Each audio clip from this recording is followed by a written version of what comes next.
Vamos a esperar que se complete el grupo mayoritario y iniciamos el desarrollo del tema.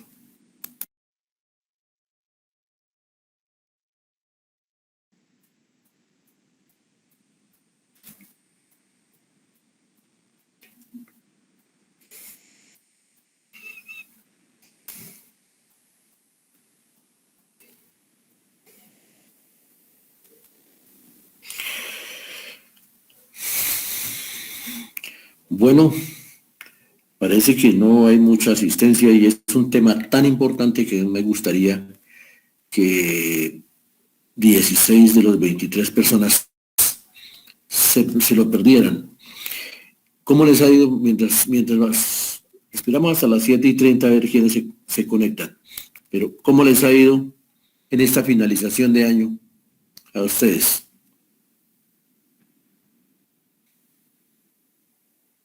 De año no, finalización de semestre.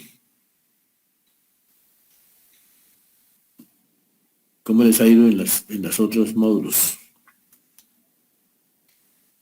A ver, por ejemplo, Andrea Rodríguez.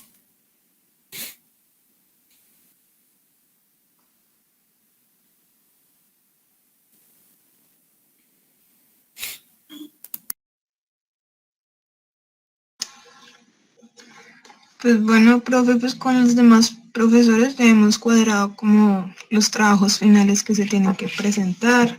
Ya en la materia de epistemología ya se dio la autoevaluación y la coevaluación, si no estoy mal. Y pues ya, profe, eso es lo que hemos hecho hasta el momento.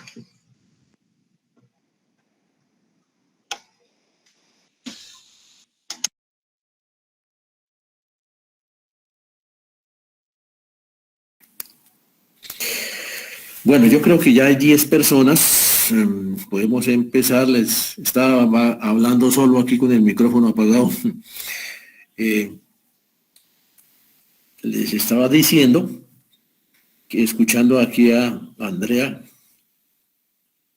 que con nosotros en legislación no hemos perdido clases. Estuve mirando, revisando el registro del semestre, no se han perdido clases, hemos trabajado con juicio. Yo hubiera podido también terminar mi módulo, pero la verdad es que hay unas temáticas tan importantes que me gustaría compartirlas, o mejor dicho, las que estamos compartiendo. Yo hubiera podido también terminar aquí y dejar un trabajito sencillo, pero este tema, por ejemplo, que estamos viendo es un tema de mucha importancia para ustedes como futuros profesionales, y el otro que nos queda, que es el Código de Infancia y Adolescencia, llamado anteriormente el Código del Menor, y como ustedes van a trabajar con menores, pues hay algunas cosas importantes que debemos compartir y comentar. Solamente vamos a trabajar, el código es grande, pero solamente trabajamos lo que tiene que ver con educación, que son aproximadamente unos 15 artículos. Trabajaríamos, o siempre hemos trabajado, porque eso no es por sino siempre lo hemos hecho. Trabajamos los primeros 45 artículos, pero solo los que tienen que ver con educación, y lo demás pues no lo tocamos porque tiene que ver, por ejemplo, con las responsabilidades de los padres, de los tutores, de los familiares, de los particulares, con la vida de los niños. Pero nosotros trabajaríamos lo que tiene que ver del niño y el docente y la responsabilidad civil, disciplinaria y penal cuando las conductas de las personas no se ajustan a la ley. Entonces, pues terminaríamos este tema, no sé si hoy, porque pues ustedes dirán si lo terminamos hoy.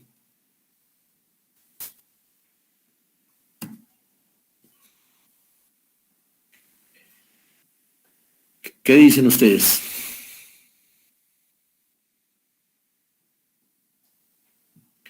Lo que sí podemos también es ir adelantando, ya que me cuentan que han estado ya adelantando lo de la autoevaluación y coevaluación. a propósito, ¿ustedes cómo han realizado esa autoevaluación? Pues yo llevo mucho tiempo haciendo autoevaluaciones, pero cada vez profesor la hace de una manera y cada grupo también la desarrolla de una manera. ¿Ustedes cómo les gusta la autoevaluación? Vamos a ver si se vinculan otras personas y si no, pues adelantamos por lo menos algunas partes del tema. ¿Cómo han trabajado la autoevaluación?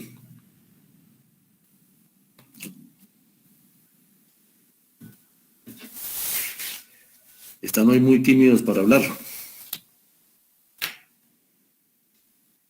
A ver, señor Francisco Clavijo. Buen día, profe. Yes. Pues la hemos manejado que nos damos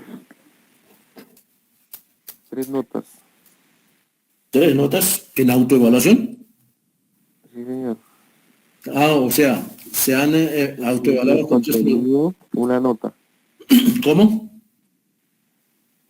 Suficiencias de contenido, una nota. ¿Cuál fue mi grado de participación en las sesiones?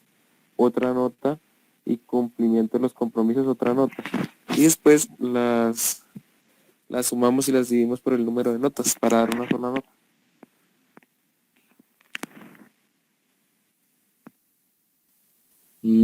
Ya. O sea, han tenido en cuenta 3 criterios. Y para cada criterio se han dado una nota. Está bien. ¿Eso lo han hecho con todos los profesores o con algunos nomás? Con uno lo han hecho. Con uno, profe. Sí, se nota ahí porque ese es criterio personal del profesor. Y es una buena sugerencia. ¿Y con cuántos profesores no han dado la nota de autoevaluación?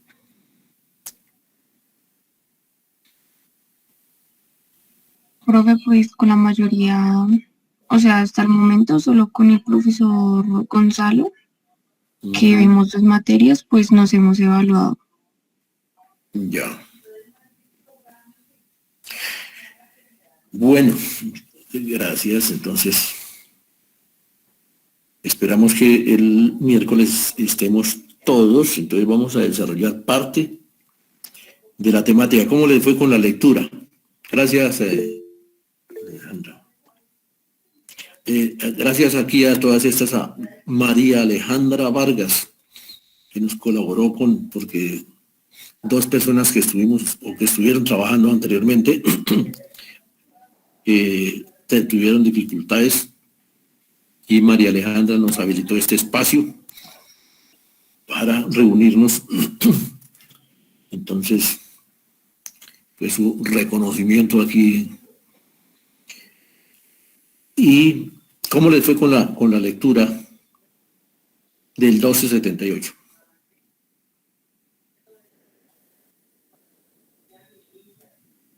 A ver, por ejemplo, Natalia Rodríguez.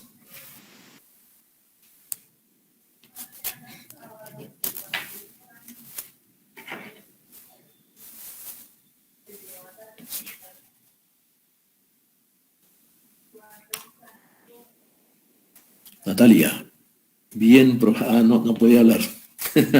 Está muy bien. Bueno, entonces, Freddy, señor Cruz, ¿cómo le va, Freddy?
Ujú.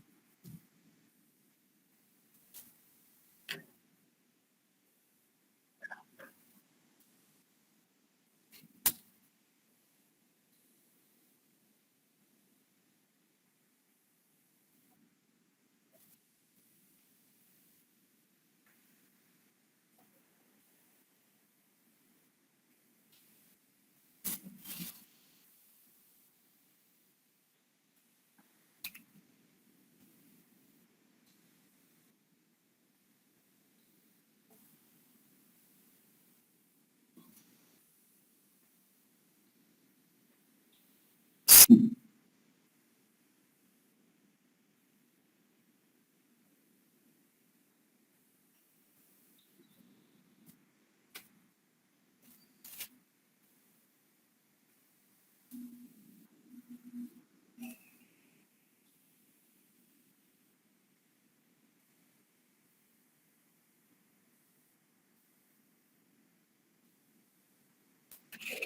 Bueno, señor Cruz, ¿cuánto hace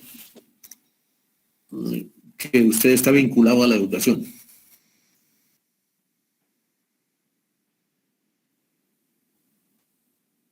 O sea, lleva 16 años. Claro,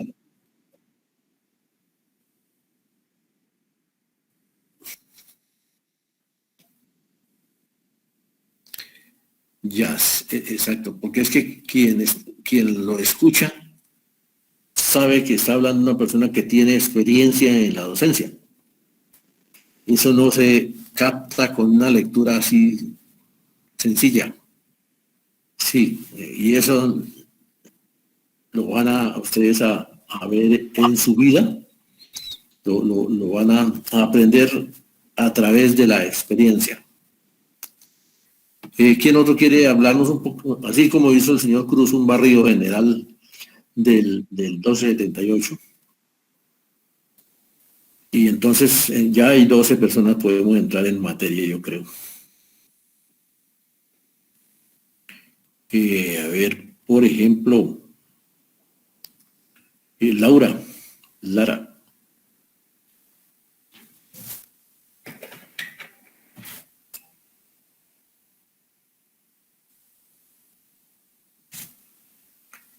Laura, ¿sí nos escucha?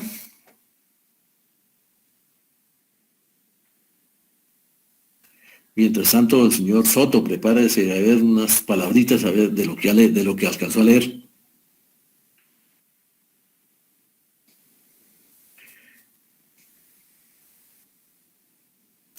Fuera de María Alejandra Vargas, ¿hay algún otro normalista superior acá?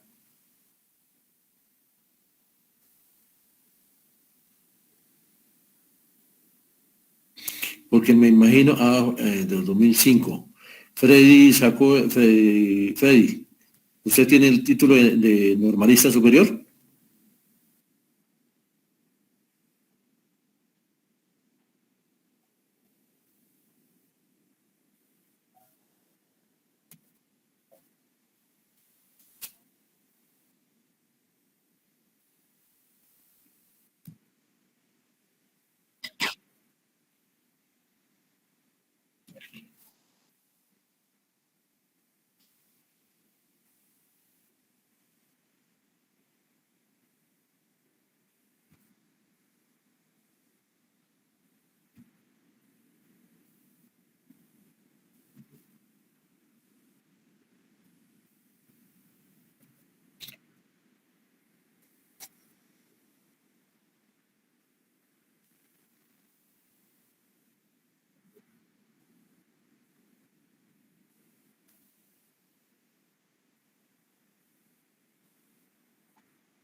De qué promoción fue usted?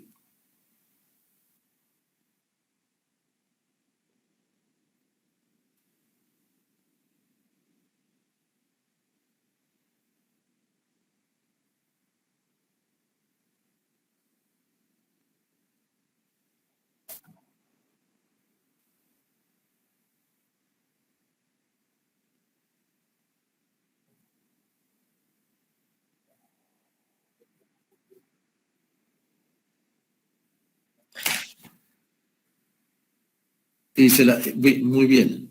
Y le preguntaba eso porque, o sea, cuando usted llegó a la normal de Pasca, yo ya no estaba allá, porque yo me retiré justamente ese año. Eh, y, y-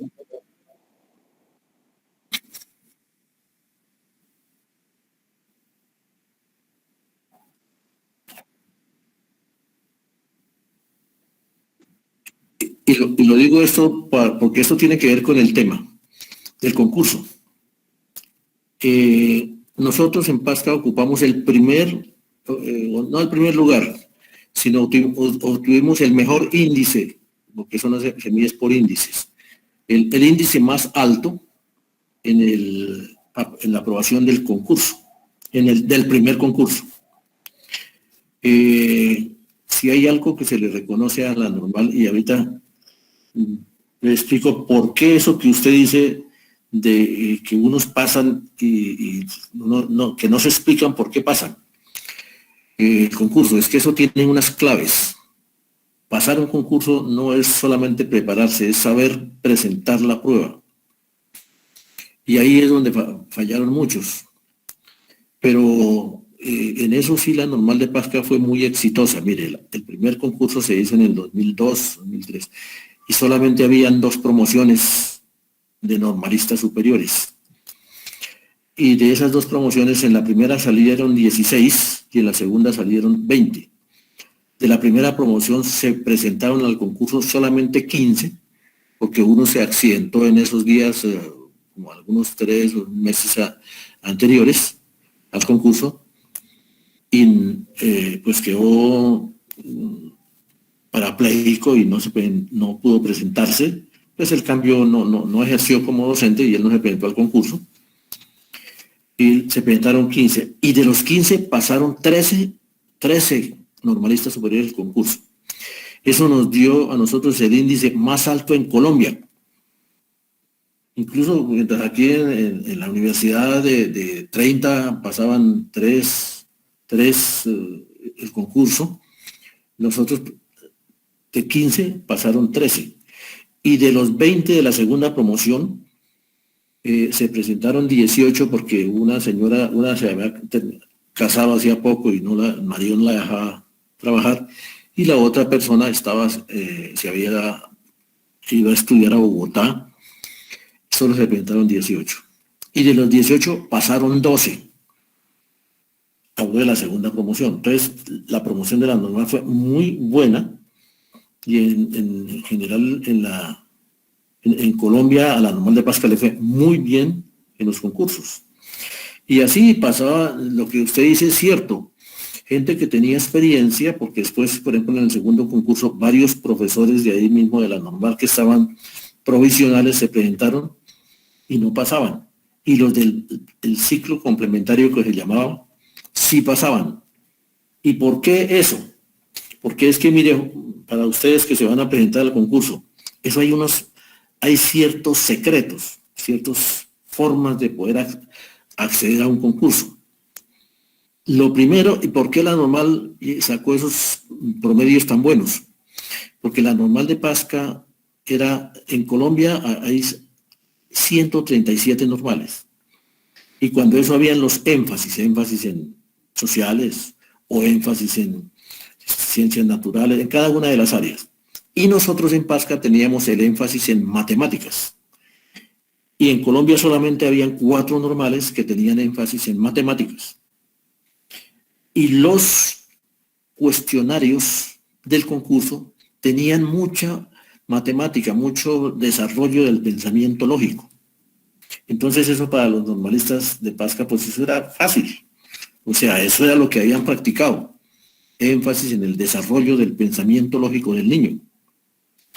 ¿Y por qué? Entonces ahora sí viene a su cuento, que gente que dice uno, y este tipo que nunca estudia y pasó. Pues claro, porque son gente que procesan muy bien la lógica. Decían ustedes, tal vez, no quiero dar nombres, pero allá nosotros en el ciclo, los más indisciplinados, que en otras partes dicen, no, esos ni los reciban porque ese no es para maestro, y resulta que no, que muchas veces ellos son los más pilos, Y nosotros sí los recibíamos y esos nunca perdieron un concurso y están bien. Y si usted para qué recibe a fulano de tal, si él era un indisciplinado, uno dice, sí, es que era indisciplinado, pero porque es que él no se aguanta tanto perder de tiempo. Bueno, entonces, ese es, uno dice, pero, y ellos mismos decían, mire, y fulano de tal que no hace sino perder el tiempo y molestar, y mire, pasó el concurso. Pues claro, son gente muy pilosa para procesar el pensamiento lógico. Y entonces, bueno, y por qué también dice el señor Freddy, eso es válido porque más adelante ya nos repetimos este tema cuando hablemos del concurso. ¿Por qué los profesionales que no han estudiado para maestros también pasaban el concurso? Por la misma razón. Los matemáticos pasaban los concursos fáciles. Los administradores también pasaban los concursos porque ellos también trabajaban mucho la contabilidad, la matemática, todo eso. Entonces a ellos les quedaba pues fácil aprobar esos concursos. De pronto no saben mucho de pedagogía, sacaban bajo puntaje en pedagogía, pero en lo demás les iba bien. Entonces esa es una de algunas de las razones por las cuales hay que saber afrontar lo de los concursos. Uno no se puede preparar aprendiéndose de memoria las cosas. Sí, Laura. Ahora sí me escucha, es que estoy teniendo problemas con esto. Profe, pues quería agregar algo a lo que estaban pues hablando, y precisamente yo hablaba con mi tía y ella me decía de que el examen pues para ingresar era la verdad casi como 80% de solo matemáticas. Entonces ella me decía que por eso muchos ingenieros aún así no fueran licenciados, como dice su merced, ya ahorita reciben a cualquiera, pero en específico los ingenieros pasaban de una, pues porque en ingeniería se ve mucha matemática y pues de eso trata el examen, de que no precisamente le daban un examen a uno por haberse graduado de licenciatura en ciencias sociales o en ciencias naturales, no, sino que pues era un examen en general, pero que sí abarcaba muchísima matemática. Sí, señora, muy bien. Ese tema lo íbamos a tratar más adelante cuando estuviéramos allá hablando del concurso, pero ya que el señor Cruz nos lo trajo a cuento, eso que está diciendo Laura es cierto. Y así, y sigue todavía bastante énfasis. O sea que porque aquí hacían cursos preparatorios para el concurso. Y curiosamente la persona que dirigía el curso no pasó, la que dictó el curso. ¿Por qué? Porque es que esto no se trata de aprender de memoria, se pierde el tiempo. Bueno, sí hay cosas que hay que aprender de memoria. Por ejemplo, eran 7 ejes temáticos y uno de esos ejes era, por ejemplo, la legislación escolar. Y entonces allá les preguntaban cosas de memoria y eso no hay que aprenderlo, pero hay que saberlo procesar. O por ejemplo los pasos, cosas de pedagogía que pedían de memoria. Pero lo más importante es saber leer la pregunta, interpretar la pregunta y resolver la pregunta. Pero cuando se dice resolver es que muchas veces una pregunta tiene varias respuestas y uno se da cuenta que casi todas son verdaderas, pero hay una que es más verdadera que las otras. Entonces hay que saberla escoger. Entonces, en un curso no hay de esos de preparación para el concurso. Se pierde el tiempo al que se ponga a aprenderse de memoria las cosas. Lo que tienes que aprender a manejar las pruebas, desarrollar la lectura crítica, la lectura comprensiva, porque de eso se trata, y desarrollar el pensamiento lógico y pasa a la fija. Entonces nosotros hay que iniciar, faltando unos 3 días, hay que hacerles un tallercito a los estudiantes que se están preparando, nosotros lo hacíamos con los del ciclo, y es una preparación psicológica. Y es que primero no hay que ponerse nerviosos, porque si no, la gente de pronto pasan 3 preguntas y se bloquean y no pueden trabajar. No, eso hay que manejarlo con calma, y la calma ayuda muchísimo. Primera cosa. Segunda cosa, en el concurso, porque ustedes se van a presentar al concurso. La gente muchas veces ese día come como nunca. El papá le dice, mira, desayúnese bien, porque y ese día come como nunca. Y bueno, resulta que el organismo está acostumbrado a un ritmo y bueno, muy bien por la mañana. Por la tarde, a mediodía, un almuerzo bien reforzado, bien bueno. Y resulta que, claro, eso les produce sueño, porque no era lo habitual. Entonces, no, pues hay que comer bien unos 4 días antes, eso sí, o bueno, siempre hay que comer bien y sobre todo comer saludable, pero no abusar esos días. Y tampoco no hay que seguir estudiando hasta el último día, eso, la preparación hay que suspenderla faltando unos 2 o 3 días. Ya lo que fue, ya lo que no aprendió en 10 años no se lo va a aprender en la última noche. Y la gente hace lo contrario. La última noche dura pues, hasta las 2 de la mañana leyéndose las cosas y llega al examen a dormir. Todas esas cosas les pasa a los que no saben manejar una prueba y a los que no se saben preparar para una prueba de estas de concurso. Bueno, y no solamente de concurso, el ECAES también, o el ICFES también, pero estas que siempre son un poquito dispendiosas, pues hay que saberse uno preparar realmente para abordarlas y abordarlas con éxito. Y mire, la tranquilidad es fundamental para no bloquearse.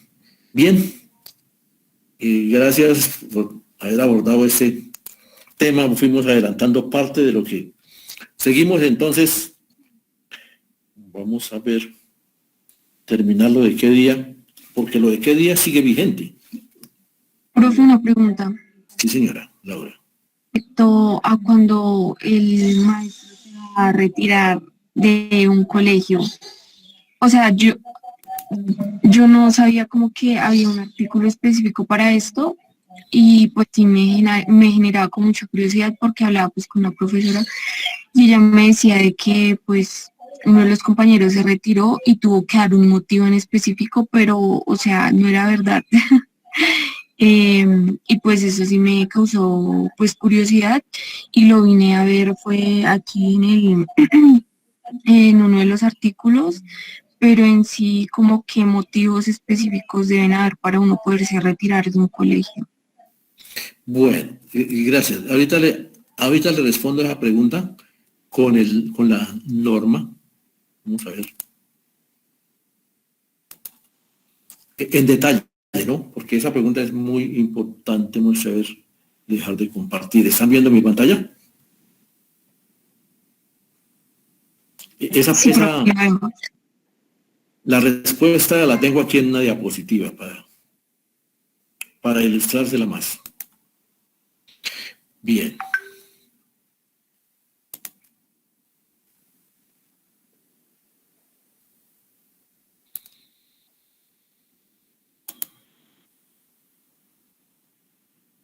Bueno, ahí quedamos la vez pasada.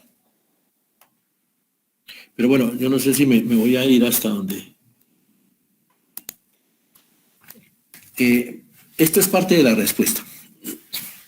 ¿Qué prohibiciones tienen los maestros? Y eso está vigente. Aunque esto estaba en el artículo 45 de la 2277, también está vigente en la actualidad. A los docentes les está prohibido abandonar o suspender sus labores injustificadamente o sin previa autorización. Eso es lo que nos acaba de preguntar Laura. Laura es sí. O sea, usted no puede renunciar y decir, yo me voy, me aburrí, me fui. No, señora, no está autorizada para irse así no le guste. Ya usted tiene un compromiso y está cumpliendo unos deberes y no puede abandonar su cargo hasta tanto no le autoricen que lo abandone, hasta tanto no le acepten la renuncia. Hace parte de una de las prohibiciones abandonar el cargo. El retiro no es que me aburrí, qué pena, yo desde mañana no vuelvo. Eso no se da. Ni siquiera en el sector privado. En el sector privado eso tiene lo que llaman el preaviso.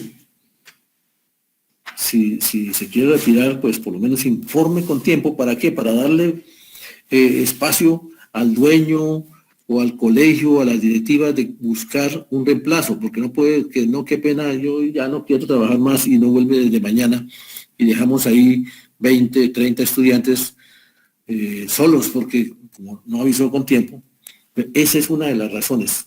Por eso habla ese artículo, que no se puede abandonar injustificadamente o sin autorización previa. ¿Por qué dice injustificadamente? Porque si se enferma ya es otra cosa. Ya hay una causa de fuerza mayor, se llama eso. Bueno, esa es parte de la respuesta. Ahora. Profe, y tengo también entendido de que hay que esperar unos días, ¿no? Sí, ya les explico. Entonces, ¿cuándo se produce el abandono de cargo? Y el abandono de cargo se sanciona. Eso es grave. Uno no debe incurrir como docente en abandono de cargo. El abandono de cargo se produce, primero, cuando el docente, sin justa causa, no reasume sus funciones dentro de los 3 días siguientes al vencimiento de una licencia o de una comisión o de las vacaciones reglamentarias. Aquí sí que ha caído mucha gente y por favor, las personas que hoy están, ¿cuántos hay quién me puede decir cuántos hay en ese momento? Habemos 15, profe. Y bueno. Profe, hablando de eso, acá en el chat hay una pregunta de David que dice ¿qué sanción puede tener el incumplimiento de esta norma? Pues que lo destituyen. Y es más, aunque renuncie, lo destituyen también. Porque dice, a mí que me interesa, me da lo mismo, yo ya me quería ir, por eso renuncié y por eso no volví, pues que me destituya. No, señor, porque eso es como si le quedara una cicatriz en la cara, eso le va a su hoja de vida y cuando usted vaya a otra parte, a cualquier otro cargo, así no sea de maestro, dice, bueno, pero usted lo destituyeron. O sea, eso es supremamente grave que a uno lo destituyan. Y no importa que no vuelva, ni siquiera que no vuelva de maestro, pero ya en su historial, en su hoja de vida, le va a aparecer eso como una cicatriz en la cara. Entonces, ojo con eso, porque muchas veces también la gente dice, no me interesa, me da lo mismo, yo me voy a ir, ya no quiero saber más de esto, que me destituya, no me interesa. Y no saben las consecuencias que eso les trae a su vida. Ahora sí me hago claro, me hice entender, ¿no? Una pregunta. Sí, señor. Buen día. Digamos, ¿Quién me habla? David Reyes, profe Escasa, ahorita me puede conectar. Bueno, señor Reyes, cuénteme. Digamos, ¿eso influye también dentro del escalafón docente? O sea, claro. Bueno, gracias. Ahorita le digo. Bueno, de una vez. Para poderlo destituir, primero lo tienen que suspender del escalafón, porque ninguna persona que esté escalafonada la pueden destituir. Entonces, miren lo importante que es estar uno también escalafonado y saber conservar su escalafón. O sea, antes de ser destituido, primero tiene que ser suspendido del escalafón. Queda clara su pregunta, ¿no? Bien.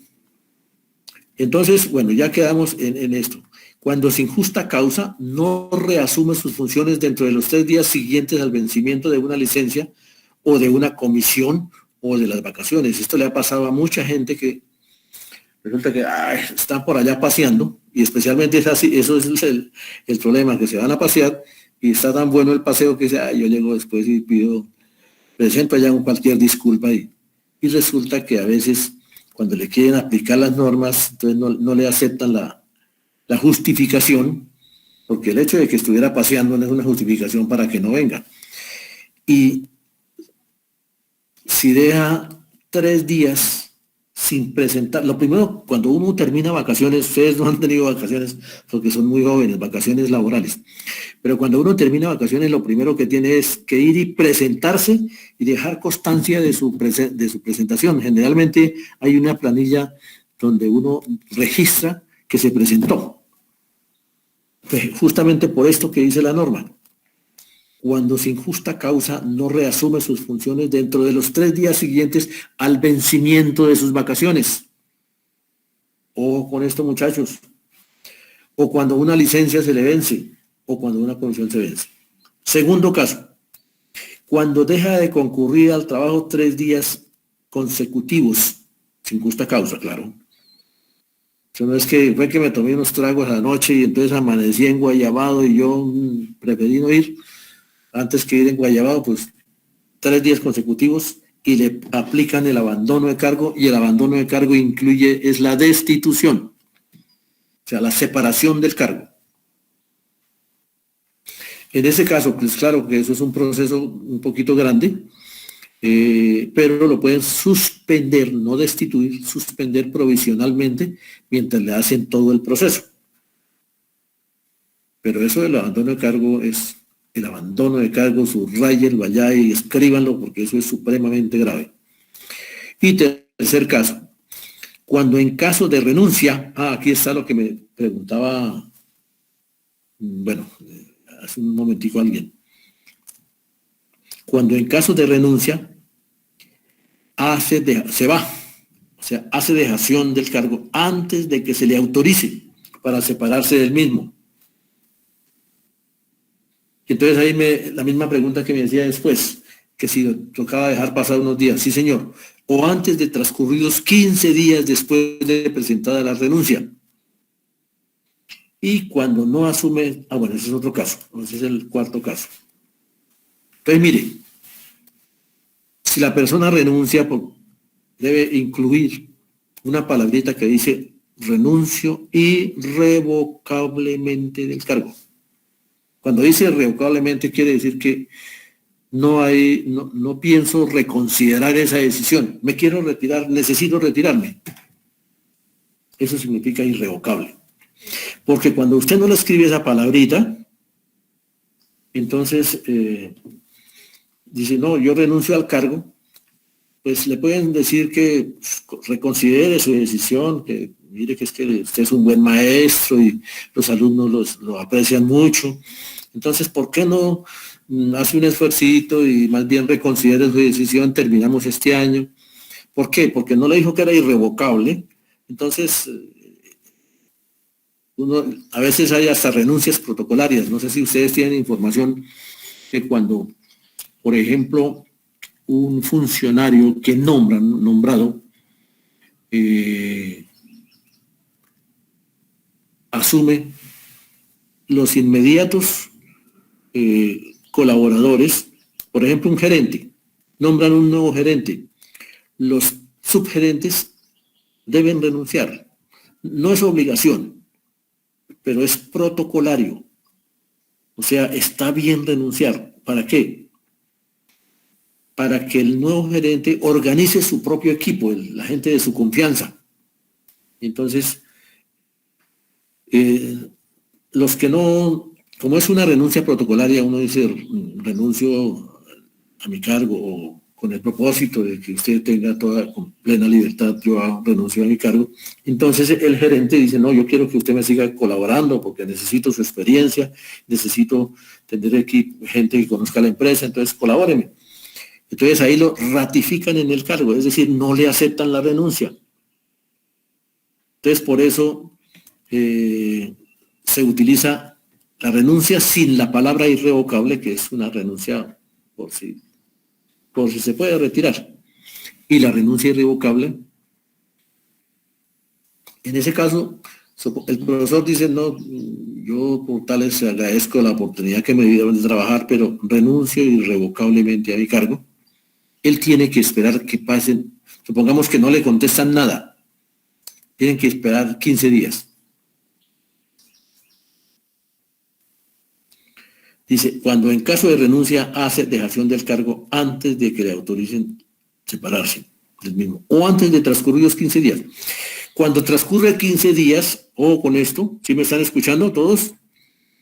Cuando transcurren esos 15 días, él hace dejación del cargo. ¿Sí ve que ahí hay una palabrita? ¿Dónde es que está? Hace dejación. Hace dejación. Se lo voy a subrayar en otro colorcito. Acá. Eso. Hace dejación del cargo. Hacer dejación no es no volver, porque es ausentarse. Hacer dejación es presentarse y firmar un acta en donde hace dejación del cargo, teniendo en cuenta que yo renuncié hace tantos días y que ya han transcurrido 15 días y no me han resuelto nada, entonces procedo a hacer dejación de mi cargo. Y levantan un acta y presenta esa acta ante el inmediato superior. En ese caso, si no hay nadie que la recibe, entonces va a la personería o va a la inspección del trabajo, bueno, y hace esa dejación para que no tenga ningún problema. Entonces esa es como hace dejación antes de que se autorice separarse del mismo o antes de transcurrir 15 días después de presentar la renuncia. ¿Hasta aquí hay alguna pregunta? Profe, Sofía tiene una pregunta. Sofía, tiene la palabra. ¿Sofía qué? Beltrán. A ver, Sofía. Buenos días, profe. Profe, qué pena, es que hace unos minutos entré a la videollamada por lo que no tenía internet. Entonces no sé si hablaron al respecto, pero se me hizo la pregunta de que uno como maestro, ¿qué podría hacer si la institución no cumple con las vacaciones o digamos si lo despidieran sin justa causa? No, pues demandar, se va a la oficina de trabajo y demanda y eso le hacen pagar preaviso. Pues estaba usted hablando de, si es del sector oficial, se puede hacer reintegrar si gana la demanda. Generalmente se gana, por eso el estatuto docente es muy garantista. Pero si pierde la demanda, por lo menos se hace pagar el preaviso, que son como, no sé exactamente cuántos meses o cuánto tiempo es adicional después, porque una persona no puede salir y quedarse sin nada. Entonces le hacen pagar el preaviso y fuera de eso, pues las prestaciones, que eso sí son de ley, o sea, no se pierden. Si se retira por las buenas o por las malas, no se pierden. Pero eso pasa. Pero en la mayoría de las veces simplemente se hace reintegrar. ¿Sí? Es bueno. Entonces, aquí hay otra situación. Resulta que a ustedes, y les puede pasar eso, se presentaron a concurso, lo pasaron, lo nombraron para la vereda Ceniceros de Yacopí. La vereda Ceniceros de Yacopí queda en el norte de Cundinamarca y ahorita estamos en el sur de Cundinamarca. Queda más o menos a 6 horas de Bogotá y de aquí a Bogotá son 2 horas, serían 8 horas. Y la vereda Ceniceros es una de las más lejanas de Yacopí porque Yacopí tiene mucha extensión, es grande el municipio. Entonces puede ser cualquier otras 7 horas de camino. Entonces dice, qué pena, yo para allá si no me voy, prefiero no trabajar. Pero no, simplemente no dice nada.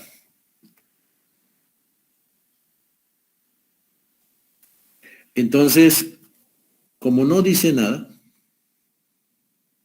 bueno, ahí no hay problema, simplemente pierde el derecho, porque no se ha posesionado.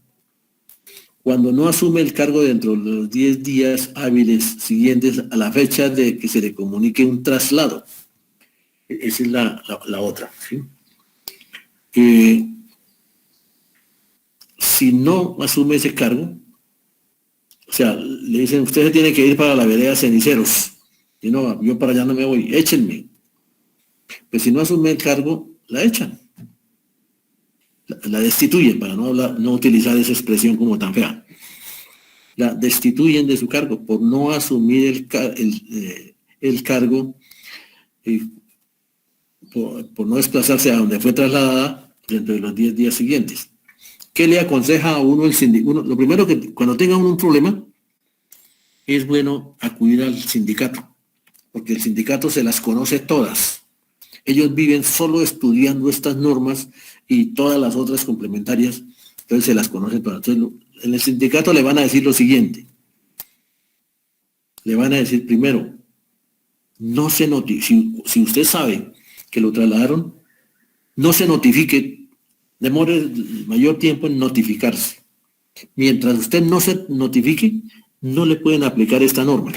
Esto de que 10 días hábiles, es que aquí dice, a la fecha de que se le comunique un traslado. Entonces, no se notifique de que ha sido trasladado. Entonces, ahí le van a mandar por correo certificado. Bueno, todo eso le explica el sindicato a usted. Porque mire que estando aquí viene y la mandan para el último del proceso, yo prefiero renunciar, dice la gente. Pero bueno, entonces el sindicato le dice, pida una licencia no remunerada. Y en esa licencia arregla todo el problema, bueno, se mueve para que no la trasladen, porque también no es que se tiene que ir porque sí, tiene que haber una razón justificada para que la manden para allá, y si no, esto afecta a mi vida. Y entonces viene una serie de circunstancias en donde también hace valer su situación personal. Yo tengo mi esposo y tengo 2 hijos y se me daña el hogar y bueno, muchas cosas que empiezan a pesar y hacen echar abajo ese traslado. Pero lo que sí no puede es no ir y seguir peleando, porque dejó vencer los 10 días y ahí sí se fregó. Entonces lo primero que uno tiene que hacer es, si no le sirve, asesórese bien de un abogado. El sindicato tiene abogados especiales para estas cosas.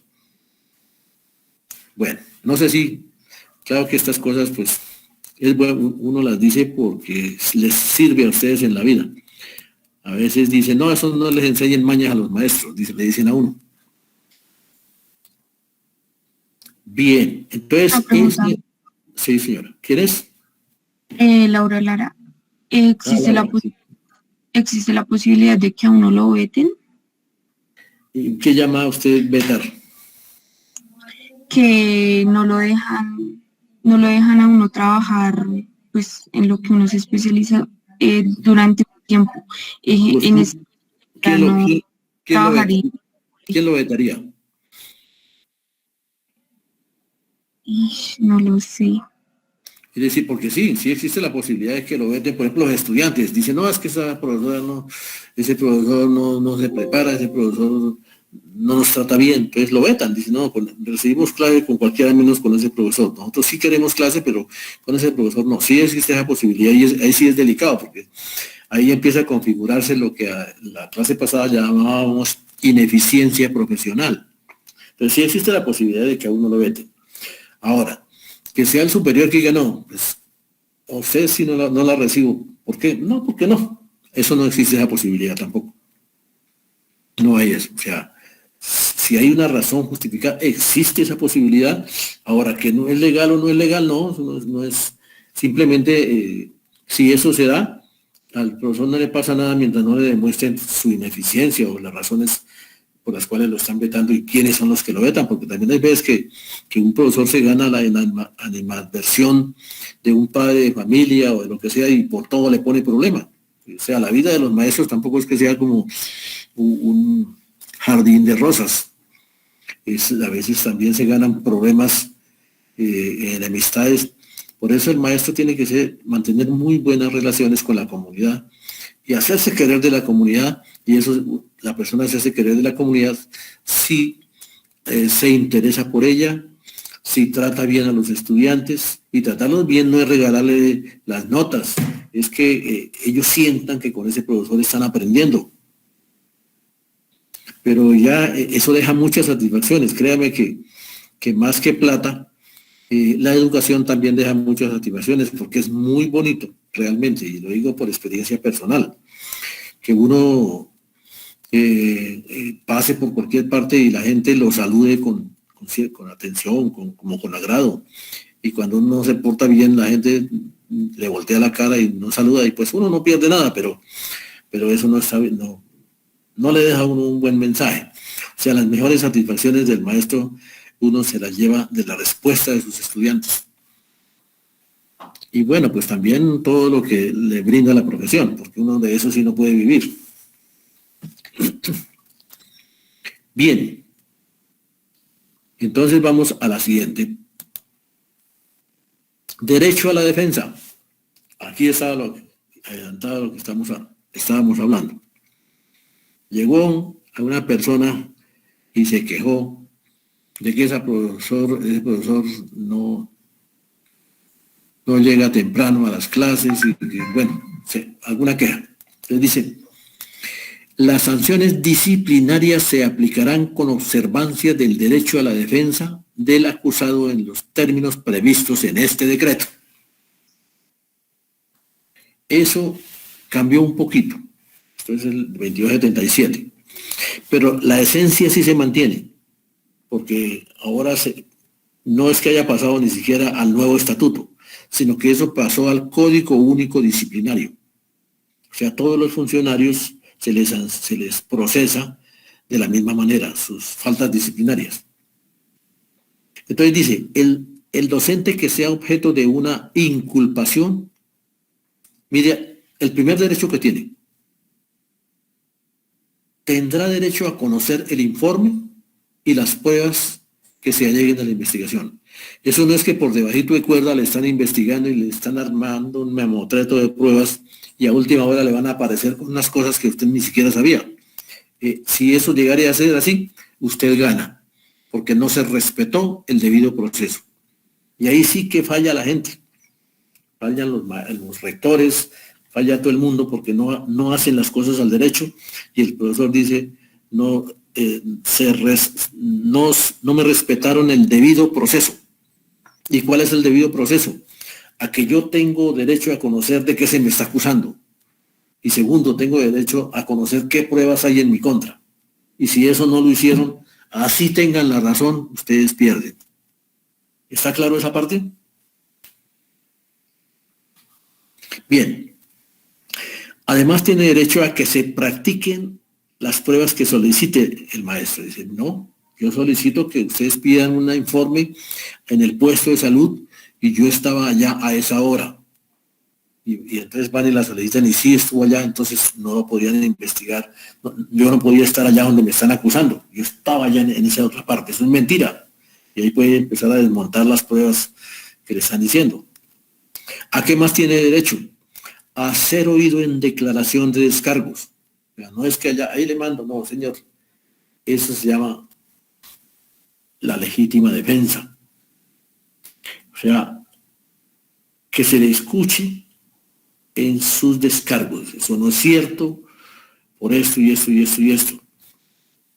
¿A qué más tengo? A que me acompañe un abogado. También tengo derecho. Porque y ese señor a qué viene, no es que él viene a representarme y es un abogado. Yo le di poder. Entonces no me lo pueden rechazar. Diligencia para la cual podrá pedir la asesoría de un abogado o de su sindicato. ¿Y a qué más tiene derecho? A interponer los recursos establecidos en el estatuto docente. Ahora es en el Código Único Disciplinario. Esta parte ustedes no la entienden, la que está en el amarillo. A interponer los recursos. Es que cuando a uno le expiden una norma sancionándolo, uno puede interponer recursos. O sea, no es que ya dice, sanciónese al profesor tal con una multa de 2 salarios mínimos. No se la pueden aplicar hasta si el profesor dice no estoy de acuerdo con esa sanción. ¿Por qué? Por estas y estas razones. Y eso hay que hacerlo entre los 5 días siguientes a cuando le comuniquen. Y se llama interponer el recurso de reposición, se llama así. Recurso de reposición. Que dice, y por todo lo que anteriormente he dicho, solicito que se revise mi caso y que no me impongan la sanción. Ese es un recurso de reposición. Y hay un tiempo para que me lo resuelvan. Y si no me lo resuelven durante ese tiempo, se considera que es aceptado. Que eso se llama silencio administrativo. O sea, si supongamos un rector lo va a sancionar con llamado de atención porque no puede llegar sino hasta ahí. Y entonces, bueno, le pasó la pliego de cargos, el informe de que se le está acusando, que usted trata mal a los estudiantes, ahora lo llaman matoneo. Pero bueno, que usted no trata bien a sus estudiantes en las clases, es despectivo con ellos, no responde las preguntas, sino que les contesta con 2 piedras en la mano. Bueno, ¿qué pruebas hay? Mire, es que aquí hay este memorial que presentaron sus estudiantes. Bueno, entonces dice, pues el profesor dice, no, yo pido que le pregunten a los otros cursos donde yo dicto clases. O sea, practiquen estas pruebas. Y resulta que los otros dicen, no. Pues lo que pasa es que si uno es altanero y uno ofende al profesor, de pronto él a veces es un poco ofendido, pues sí, pero él, por lo demás no. Bueno, etcétera, etcétera, etcétera. Pero cuando ya se hizo todo el proceso, le aplican la sanción. Entonces él puede decir, no señor, recurro, se llama recurso de reposición, repongo el recurso de reposición y por tales y tales razones. Entonces, en ese caso, no pueden imponer la sanción. No es que quede derogado, es que tienen que buscar más pruebas o demostrar más argumentos para decirle, no, definitivamente sí lo vamos a sancionar porque ya han pasado todas pruebas. Pero existe otro recurso.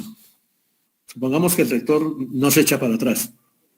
Entonces existe el recurso de apelación. Entonces mire que estamos hablando ya de 2 recursos. El recurso de reposición, que se presenta ante la misma persona que expidió la norma, en este caso que expidió la resolución de sanción, se llama reposición, y el recurso de apelación ante el inmediato superior jerárquico de esa persona que lo sancionó. Entonces, uno dice, interpongo el recurso de reposición y subsidiario el de apelación. O sea, que si el señor me dice que no, recurro a la siguiente instancia, que es el inmediato superior jerárquico, para que estudie mi caso y no me apliquen la sanción. Entonces, el profesor tiene derecho a eso, a interponer los recursos establecidos en la ley. Aquí dice en este decreto, pero ahora es otro decreto. Pregunto, ¿me han entendido esa parte? Mire, o sea, un maestro se tiene que saber defender. ¿Me están escuchando? Sería que me quedé sin internet. Sí, señor. Profe. ¿Pero sí entendieron? ¿Sí está claro? ¿Sí entendieron? Sí, profe. Sí, profe, se entendió bien. Ok. Bueno, listo, sí, esa es como la idea. Entonces, mire, en el sindicato le van a decir lo siguiente, mire, porque eso el profesor, cuando le dice, mire, es que los alumnos se están quejando de que usted maltrata mal a los estudiantes, no sé qué. Trata mal a los estudiantes. Y entonces él se pone bravo, y no, o sea que esos son unos mentirosos, no sé qué, no. Y el rector le dice, sí, bueno, dejo constancia de que yo ya le informé. Entonces, y el profesor lo dice, sí, señor, ¿dónde le firmo? De la braveza dice, ¿dónde le firmo? No, pues eso es el peor error que puede cometer el maestro, que por braveza va y firma ya y se da por notificado. No, primero cálmese, y siempre cálmese, que la calma es cuando la mejor consejera.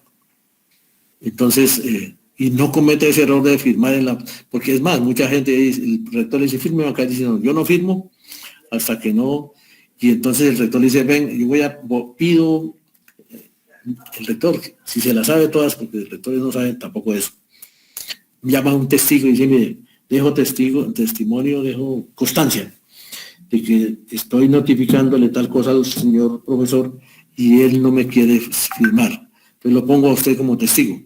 Ahí sí ya queda notificado. Pero si él no se sabe esto, pues, y el otro no le firma, no tiene cómo comprobarle que ya fue notificado. O sea, estas cosas no se las debiera yo contar a ustedes, porque son de las experiencias que adquieren los maestros. Pero bueno, es que se trata de defender las cosas cuando uno tiene razón. Bien, eso se llama el derecho a la defensa, y uno tiene que defenderse en lo que pueda. Bien, ahora sí pasamos al siguiente punto. ¿Cómo puedes, en qué condiciones puede estar un maestro?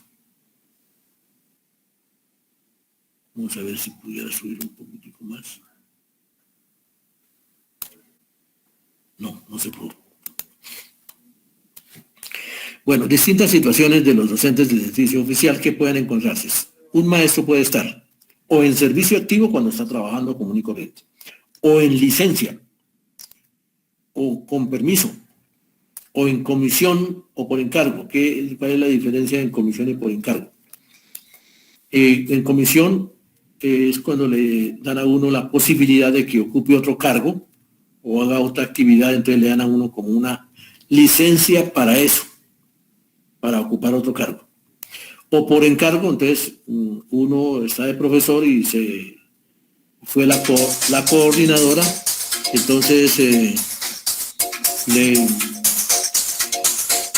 dicen, lo encargan como coordinador mientras la coordinadora no puede estar. Un momentito, estoy en clase.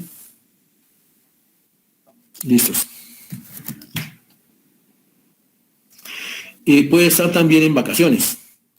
Puede estar suspendido o puede estar en periodo de prueba. Espera un momentico, si es en periodo de prueba.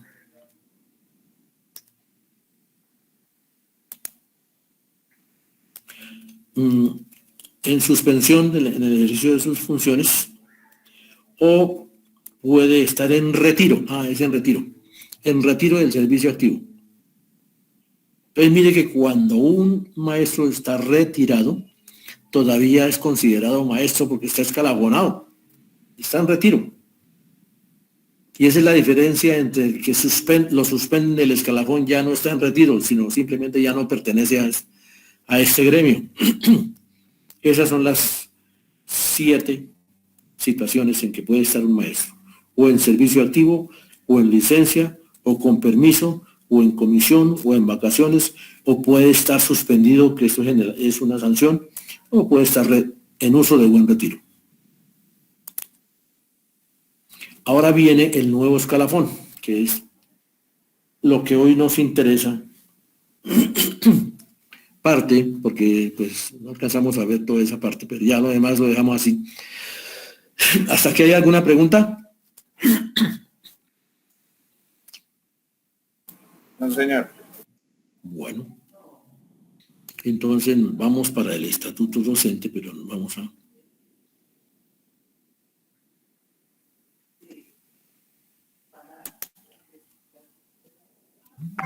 Están viendo el estatuto docente, ¿no? 12, Señor. 12, el 1278. Dice así, decreto 1278 del 19 de junio del 2002, por el cual se expide el estatuto de profesionalización docente. Ahorita les muestro la diapositiva, pero me quiero venir para acá. A diferencia del otro, se llamaba el estatuto docente, este se llama estatuto de profesionalización docente.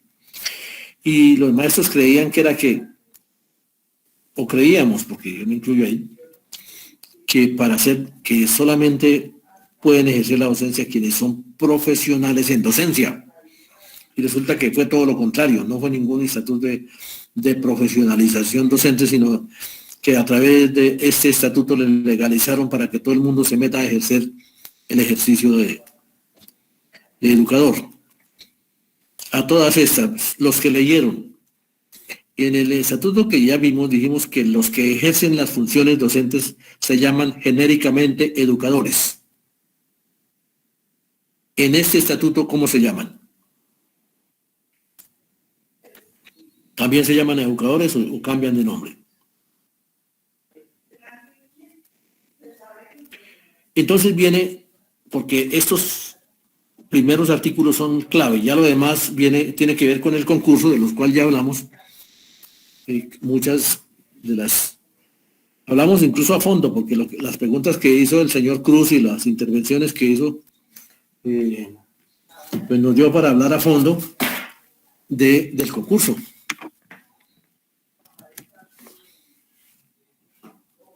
Entonces, en su artículo primero, dice que el presente decreto tiene como objeto establecer el estatuto de profesionalización docente. Vamos a irnos para la diapositiva a ver.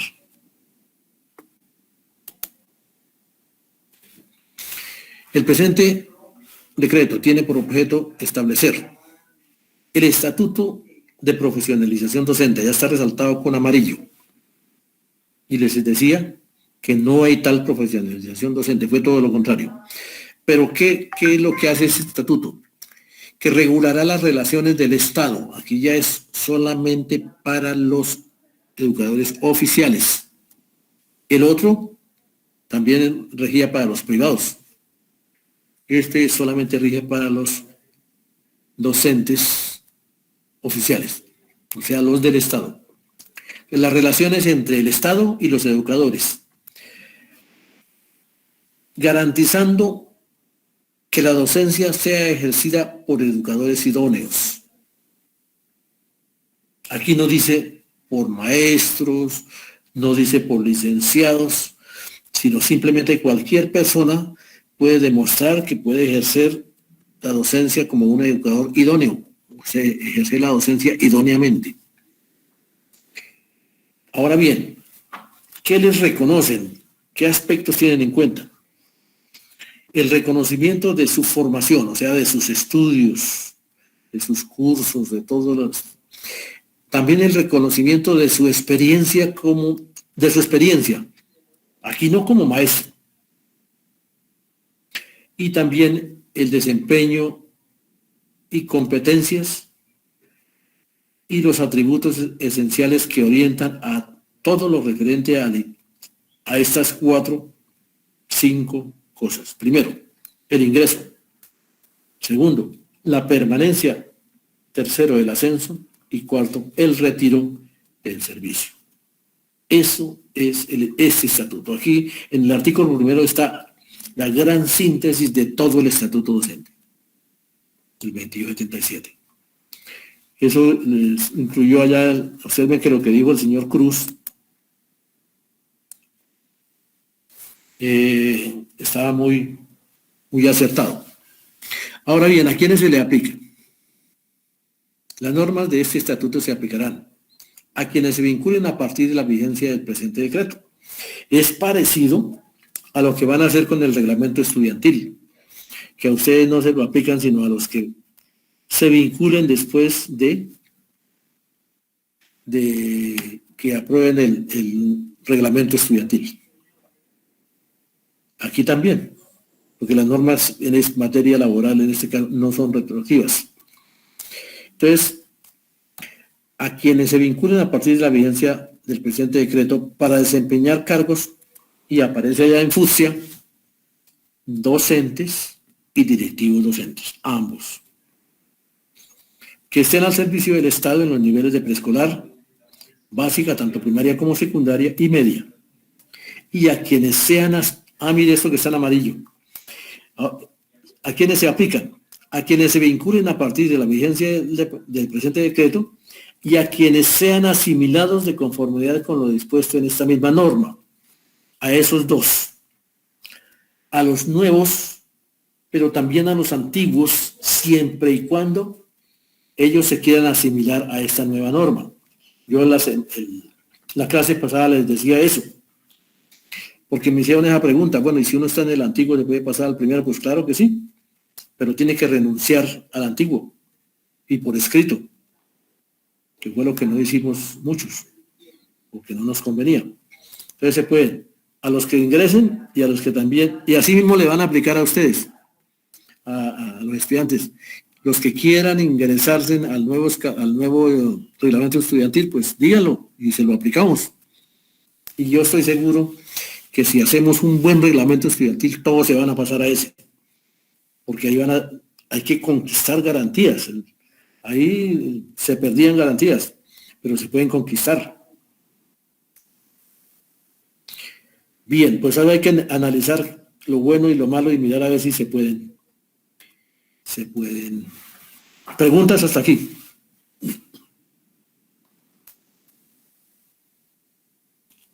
Hoy he hablado mucho y entonces uno se cansa hablando. Entonces, vamos a lanzarle la preguntita a ustedes. Porque aquí en el artículo 3 viene, aquí se perdió todo. Por eso esta mañana hace un rato hablaban ustedes de que los ingenieros pasaban los concursos y pasaban más fácil que los matemáticos, y eso es verdad. No, aunque los matemáticos, los licenciados en matemáticas, todos pasan los concursos, sino que ellos están de rectores, porque alguien dijo, el señor Cruz, tal vez ustedes no le pusieron cuidado, pero el señor Cruz dijo que el concurso para los directivos era diferente que el concurso para los docentes. En unas cosas sí y en otras no. ¿En qué sí? En las condiciones, en los requisitos. O sea, un docente para poder aprobar el concurso necesitaba 60 puntos, no sé si ya lo modificaron. Y un directivo necesitaba 70 para ser coordinador y 80 para ser rector. O sea, bien exigente el puntaje. Mucha gente se presentaba y difícilmente pasaba, porque si no pasan los maestros, no sacan los 60 puntos, mucho menos para sacar 80. Profe, una pregunta. Sí, señor. ¿Quién pregunta? Jorman. ¿No hace señor. falta tener maestría para ser coordinador o rector? ¿Señor? ¿No hace falta tener maestría para ser coordinador o rector? No, señor. Ahorita miramos y ahí están los requisitos para ser coordinador. Para ser rector, es que cuando salió esto no era tan común que la gente tuviera esa maestría. Bien. Entonces, mira, aquí ¿por qué digo yo que se perdió? Dice profesionales de la educación. Son profesionales de la educación las personas que posean título profesional de licenciado en educación expedido por una institución de educación superior. Y viene lo segundo. Los profesionales con título diferente, legalmente habilitados para ejercer la función docente, de acuerdo con lo dispuesto en este decreto. Y con las normas, y los normalistas superiores. Y se me olvidó aquí subrayarlo, resaltarlo en amarillo, porque aquí están los 3 casos. Esos son los 3 casos. Los licenciados, los profesionales y los normalistas. O sea que ahí se metió todo el mundo. Un señor, un agrónomo que se va a manejar un galpón, porque ellos son un pecuario mejor. Un ingeniero agrónomo, sí, que maneja todo lo de el agro.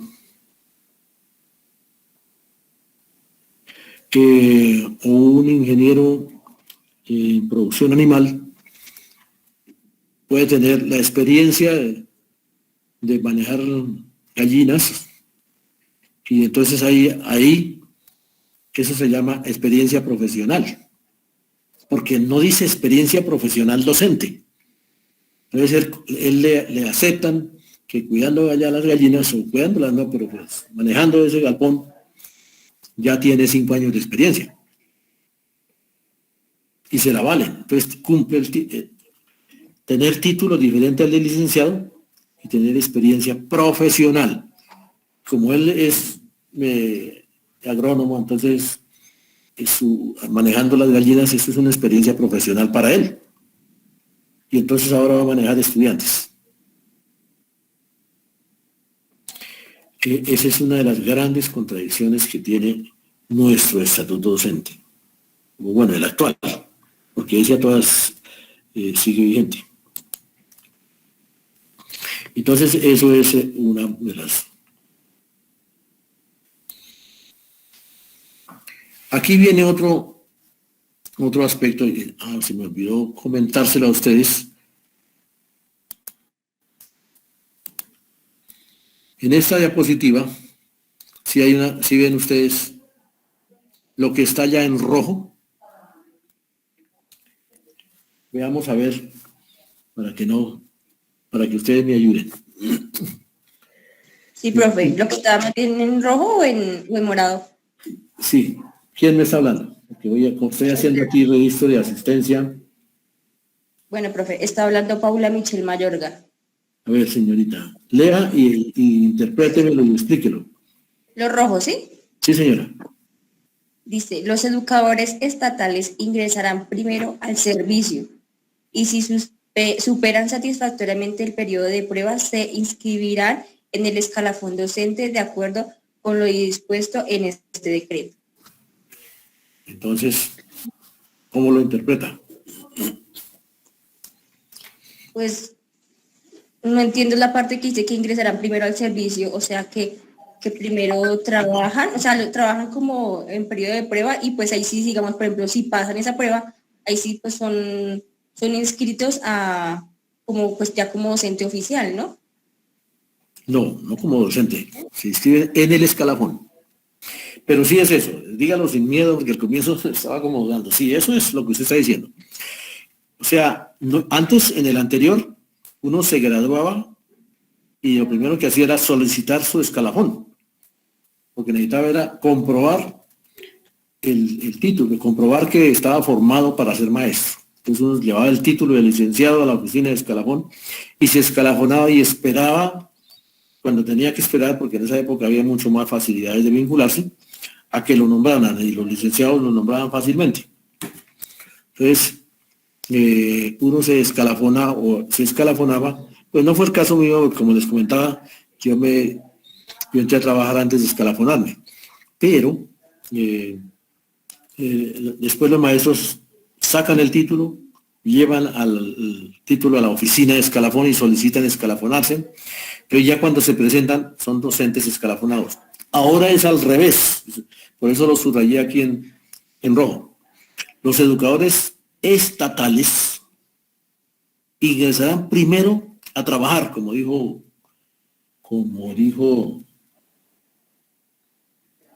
la señorita Paula Michel. Profe, una pregunta. Señor. ¿El periodo de prueba es de 6 meses más o menos? ¿O de cuánto? Ajá. No, ¿Sí? no se la voy a responder. Ustedes la van a responder. Y ahorita los voy a ubicar en la norma. Sí se la respondo si ustedes no la pueden responder. Sí, me está hablando, me preguntó Jorman. Sí, señor. Ok. Su pregunta era, ¿se la va a responder un compañero o usted mismo de cuánto es el periodo de prueba? Pero bueno, terminemos esta parte. Los educadores estatales ingresarán primero al servicio, o sea, primero trabajen. Ahora, después de que trabajen, viene una evaluación de su trabajo. Y si esa evaluación es favorable, se considera que su periodo de prueba es satisfactorio y por lo tanto podrá escalafonarse. Ahora viene la pregunta de Jorman. ¿Y de cuánto tiempo es el periodo de prueba? ¿Quién le puede dar respuesta a esa pregunta? Profe, yo tengo entendido que es un año. ¿Quién contesta? María Alejandra Vargas. María Alejandra. Bueno, póngale mucha atención a lo que acaba de decir Alejandra. Entonces, vamos a buscar aquí el periodo de prueba.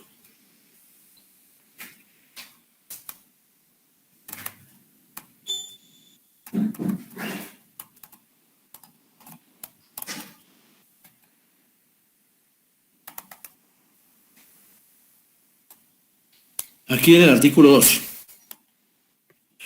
Jorman, aquí está su respuesta. Dice nombramiento. Si están viendo allá, ¿no? Lo voy a subrayar allá, para que ustedes, porque de pronto allá está más pequeña.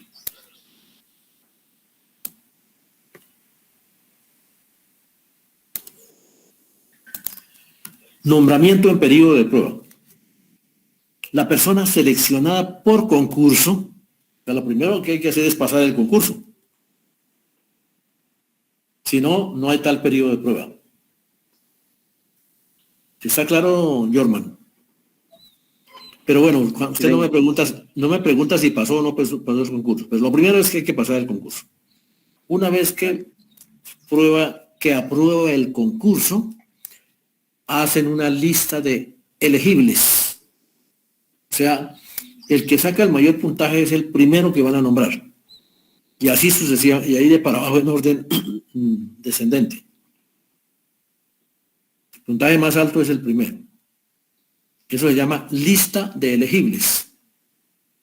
Y esa lista dura 2 años. Como ya pasó el concurso, entonces lo nombran en periodo de prueba. Y la pregunta que hace Jorman es ¿cuánto tiempo? Entonces leámosla. No, léala, a ver. Pongamos aquí a Angie, hoy no la he visto. ¿Angie está?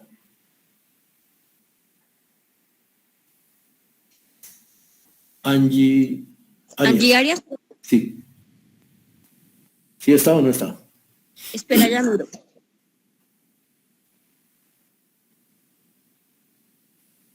O si no, mientras tanto, el señor Francisco Clavijo. No, profe, Angie no se encuentra en la videollamada. Ok. ¿Y Francisco? No, profe, tampoco. Entonces seguimos allá con Ángela Domínguez. A ellas. No. Ángela Domínguez. No, profe, tampoco está. El señor Duarte. David Duarte. Sí, profe, buenos días. A ver, señor, ¿qué más, David? Bien, sí, señor, profe. ¿Cómo interpreta usted esa primera parte? ¿Ya la leyó? La parte que es... Si quiere, léala y nos la explica. ¿Sí la está viendo? Sí, señor. ¿Es el que está subrayado, profe? Sí, que es la pregunta que hizo Jorman en el periodo de prueba. Y no se le hemos respondido. Vea. Artículo 12. Nombramiento en periodo de prueba. La persona seleccionada por concurso abierto para un cargo docente o directivo docente será nombrada en el periodo de prueba hasta culminar el correspondiente año escolar en el cual fue nombrado, siempre y cuando haya desempeñado el cargo por lo menos durante 4 meses. Sí, siga. Al terminar el año académico respectivo, la persona nombrada en periodo de prueba será sujeto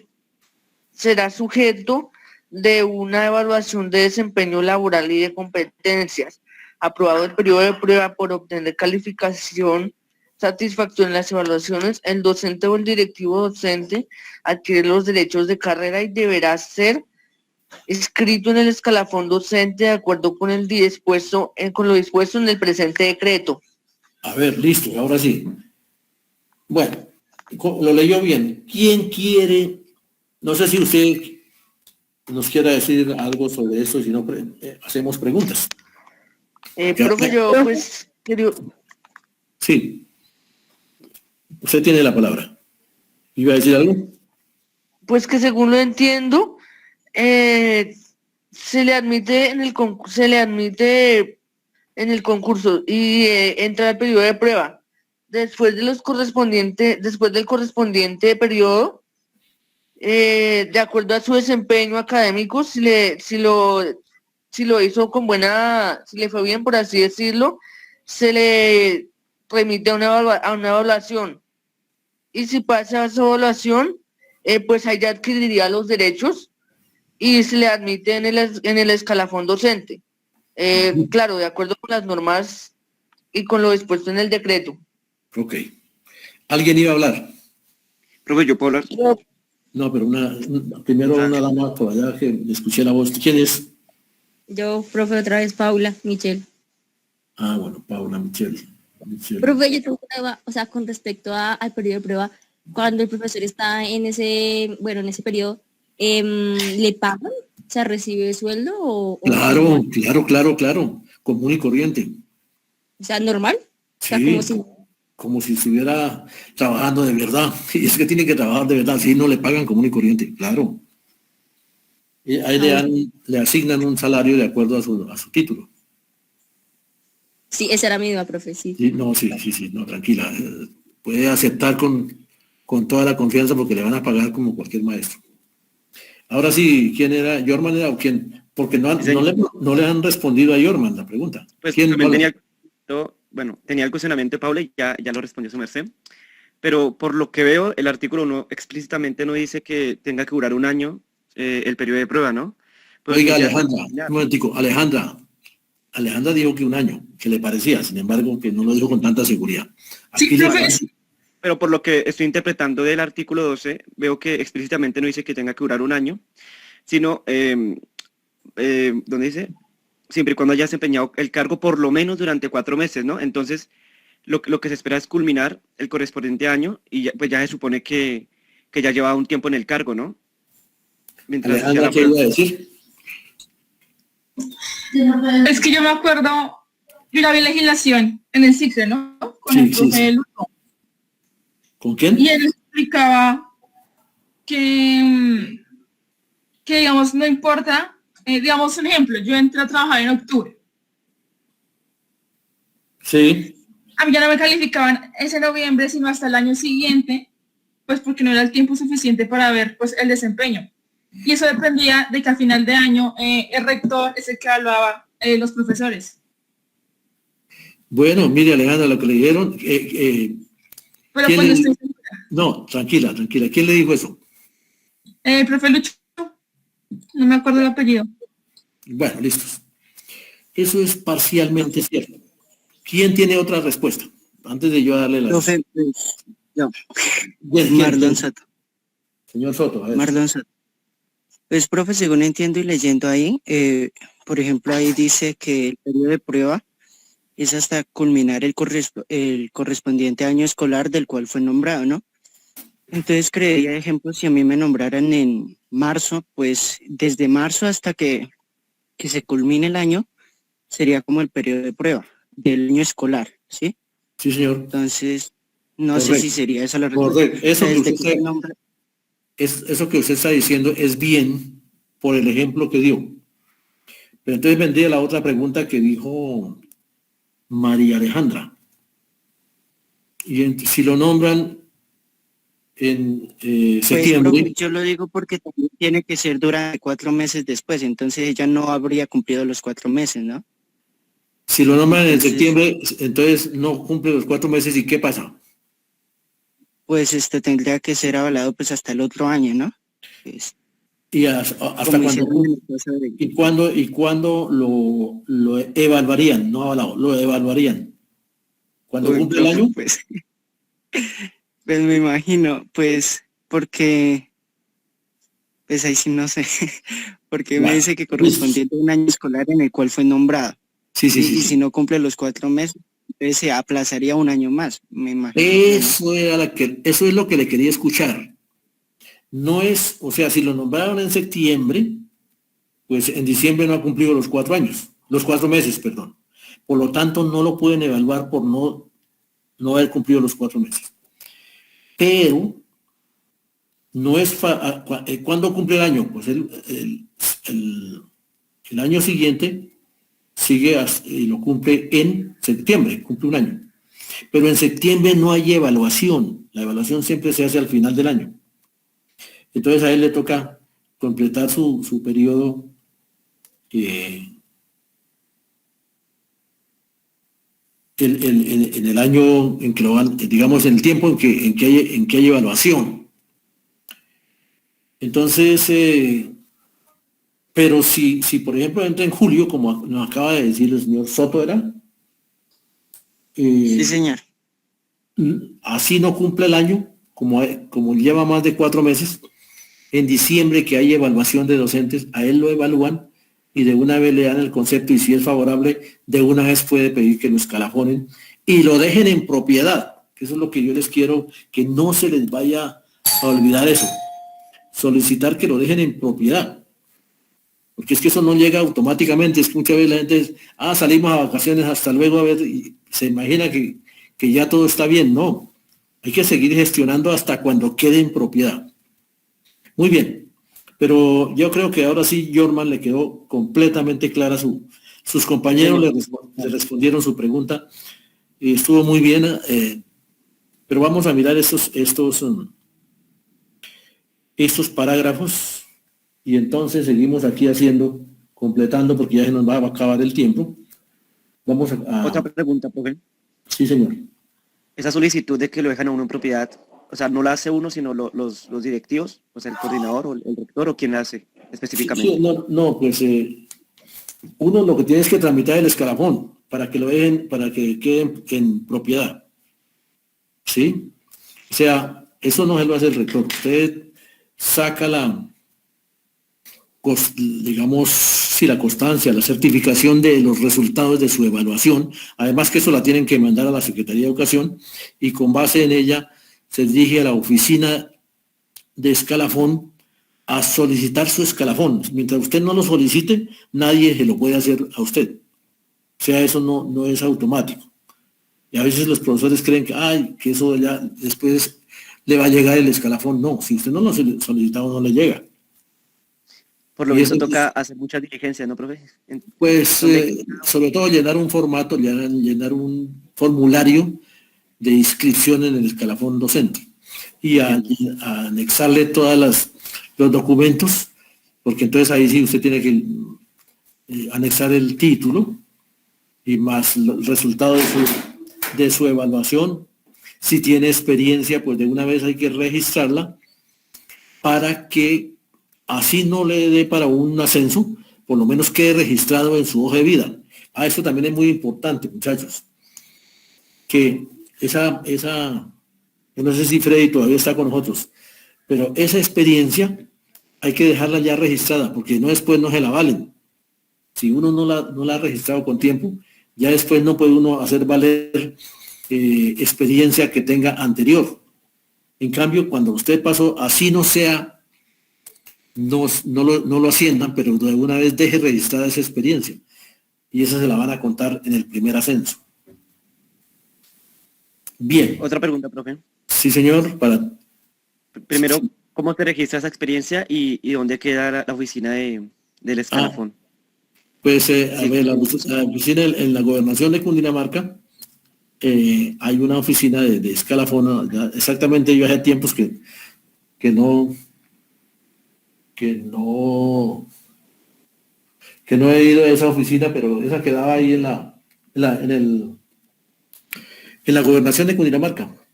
Hay una dependencia especial que es la oficina de escalafón. Bueno. Vale. ¿Y cómo se registra la experiencia, profe, laboral? No, esa se la dan allá en el colegio. El colegio dice que el profesor fulano de tal trabajó los años tales dictando tales materias, o sea, esas se las dan, le dan el certificado y eso es lo que usted tiene que llevar allá y dejarla en su hoja de vida. Profe, otra pregunta. Si uno no está en el escalafón o no es, digamos, profesor oficial, ¿uno puede pensionarse? Si uno, no, claro, pero ya no en educación. Sí, o bueno, por ejemplo, el secretario pagador. Él también se puede pensionar, pero no como maestro, sino como funcionario. A él lo cobija el régimen del empleado público. Por ejemplo, en el caso de Freddy, él ya lleva bastantes años ejerciendo el cargo de docente, pero no ha pasado convocatoria, ¿sí? Él dijo eso, ¿cierto? Sí, claro. Esos años le suman para pensionarse también, ¿cierto? Claro, sí, porque vale. Es oficial. Es más, hay mucha gente que él es, si es trabajador oficial, claro, él se pensiona, solo que si no tiene el escalafón, el sueldo le queda bajito. Es que la ventaja del escalafón es poder ascender y poder tener buen sueldo.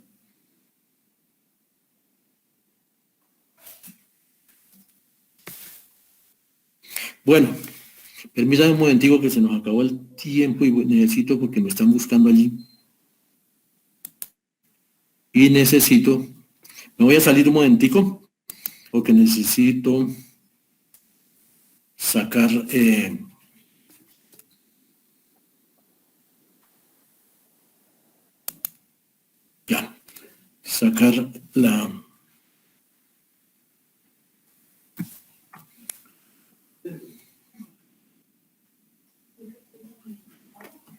sacar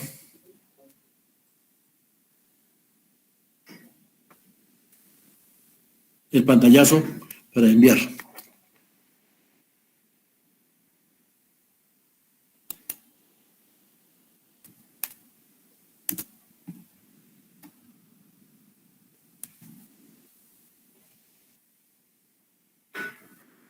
Perfecto.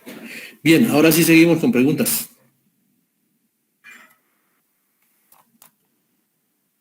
¿Hay alguna otra pregunta o seguimos con el tema?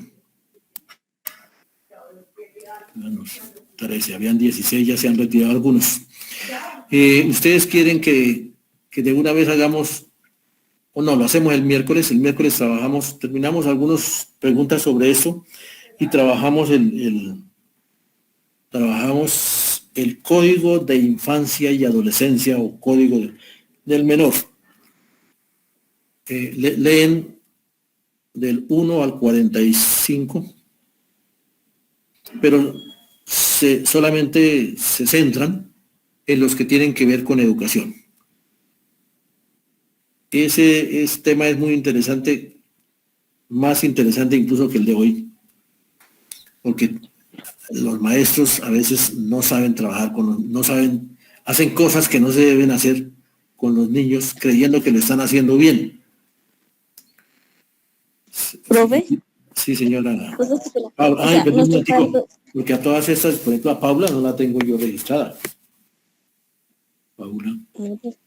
Voy a terminar de registrar. No, sí la tengo registrada. Porque intervino en... Paula, ¿iba a decir algo? Permítame.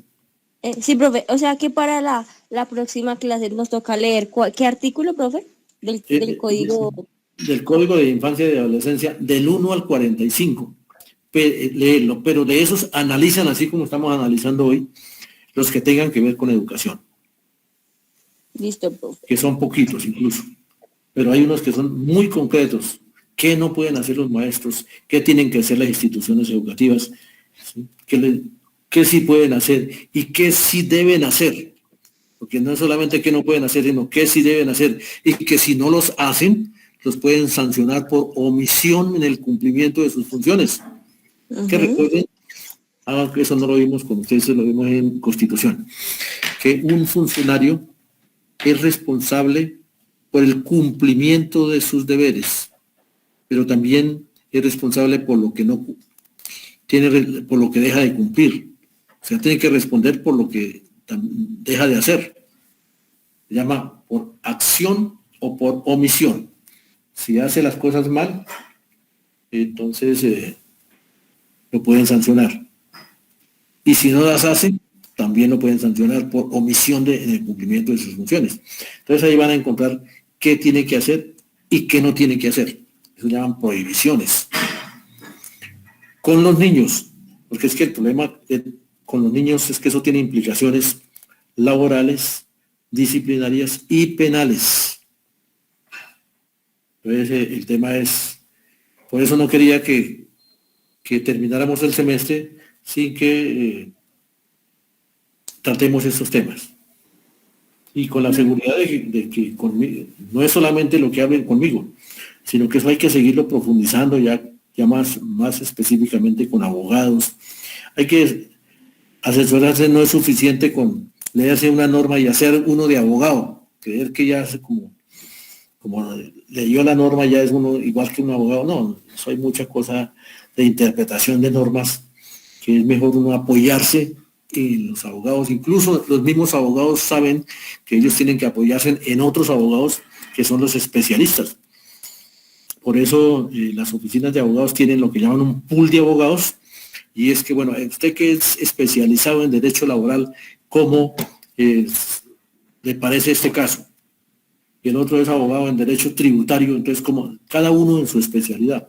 Entonces mire que ni siquiera los abogados se las saben todas. Cada abogado en su especialidad. Bien, alguna... Sí, muchas gracias por... Profe, una pregunta. Sí, señora. Ay, no, Sofía. Perdón un momento. Déjeme, no sea que se me quede alguien por fuera. Y ya le respondo su pregunta. ¿El señor Duarte no vino al fin? ¿David? Jonathan, David, ¿lo ven ustedes? Profe, sí, le habló. Y fue el que le dio la pregunta de Jorman. Ay, vea, por estarle escuchando no le registré aquí. Es que como yo estaba compartiendo pantalla, sí. Estaba compartiendo pantalla, no lo vi. Nicole García. ¿Está? Profe, aquí estoy. Lo que pasa es... Okay. Sí, no, tranquila. Desde que haya estado presente. Y hoy sí no nos habló Santiago. ¿No vino? El señor Vera sí envió de una vez la... No, profe, Santiago Vera, no pudo hacer la clase porque está trabajando hoy. Sí, él me envió ya la... No, pero estoy hablando de Santiago García. No, profe, él no se encuentra en la videollamada, creo. Santiago entonces no vino hoy. Aquí me falta registrar a Jamie Caterine. Ella tiene problemas lenguas. De luz. Sí. Y aquí Martínez, María Fernanda. Fernanda Martínez no pudo asistir hoy. ¿Ustedes no la ven, no? No, profe, no está conectada. No, profe. Pero tampoco sabemos. Y Lina otra vez nos falló.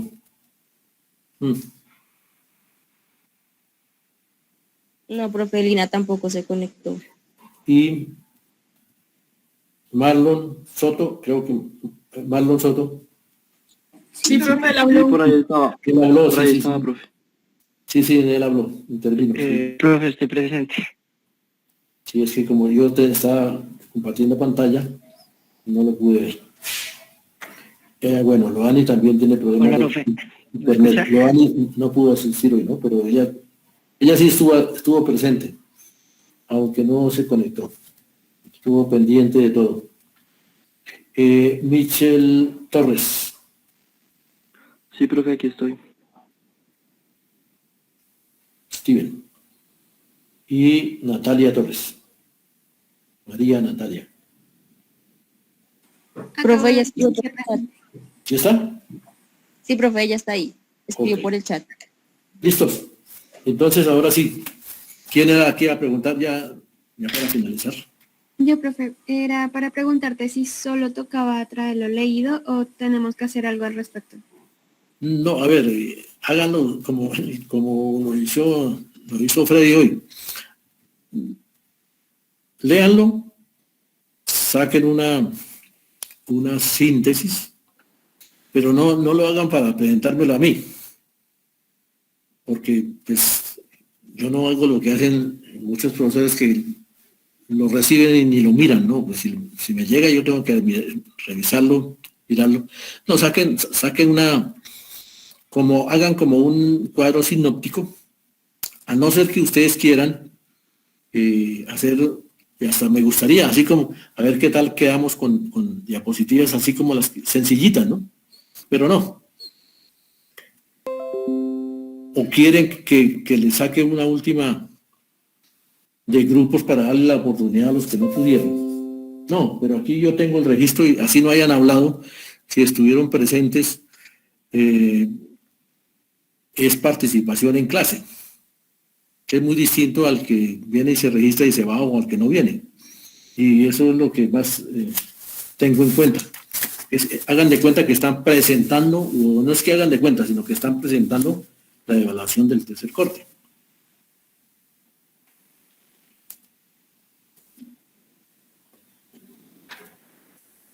Bueno.